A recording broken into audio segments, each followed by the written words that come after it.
النهاردة بقى نعمل مع بعض زبادي في البيت، بس طعمه حكاية. طبعا احنا الزبادي بقى بأرقام خيالية، مش عارفة ليه.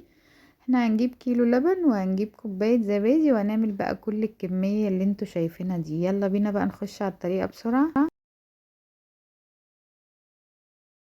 كيلو من اللبن وغليته، ولازم اللبن يبقى دافي. ودي كوباية زبادي من عند اللبن كده عشان ده الخميرة. وهاخد معلقة لبن بودرة.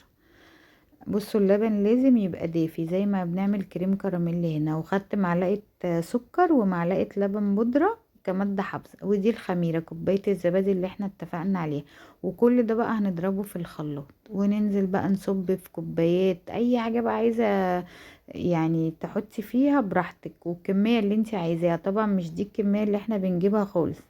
وهننزل كده بمية سخنة ونغطي على طول، ونكون بقى مشغلين الفرن. عايزة تركنيه على كده، بس لازم تبقى حاجة محكمة الغلق تمام. مش عايزة، انا عن نفسي دخلتهم الفرن 4 ساعات.